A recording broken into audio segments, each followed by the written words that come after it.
Welcome back, everybody. Thank you for joining me here today so that we could discuss Eyes Wide Shut. So this movie stars Tom Cruise and Nicole Kidman as a couple. They're in a loving marriage. They have a kid, but they like to go out and have fun. And after a night where she dances with an older guy and kind of gets rizzed up, and he talks to a couple young girls and has a wild interaction with a friend of his that has a prostitute that's overdosed, and Tom Cruise has to help him with that.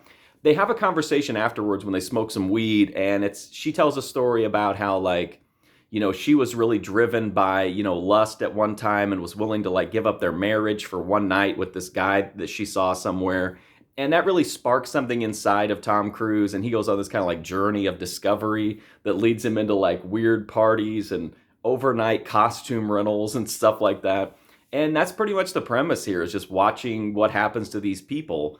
Eyes Wide Shut doesn't really have, in my opinion, an ironclad narrative. It's just more of a vibe or an experience movie. I mean, you have themes and you have ideas of exploring these topics, but it doesn't really have the same start to finish narrative, even though there is a Tom Cruise versus secret, party club kind of vibe. This movie got a lot of bad reviews at the time, and I honestly think it's an amazing movie.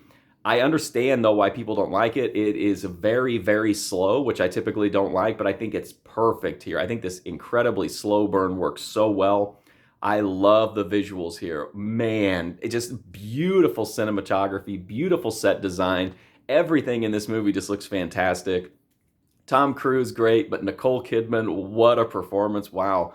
She's really great here, really energetic, really into it. Tom Cruise as well, and there's a pretty large backup cast, including Sidney Pollack, which I thought was kind of funny. I like this movie. It's surreal. It's weird. It's got really crazy vibes. It's got so much sleaze. I love the weird parties with the masks and the hedonism. But anyway, I just think Eyes Wide Shut's an interesting movie. Again, I get why people don't like it, because it doesn't have a clear narrative, and it kind of drags at times, but I think that all works in its favor. Those are things that I like about it. So I'm definitely a defend. I'm not a defender of it, but I do really enjoy the movie. I think it's a really masterful movie, and I think people are kind of starting to come around on it maybe. But I love the visuals. I love the vibe. I love the art. Yes, it's pretentious, but that's part of it to me. That's what makes it even more entertaining. Anyway, that's my review for Eyes Wide Shut. If you want to check out more, I've got a movie review playlist right here on YouTube. But until then, thanks for watching this one, and hopefully I'll see you soon.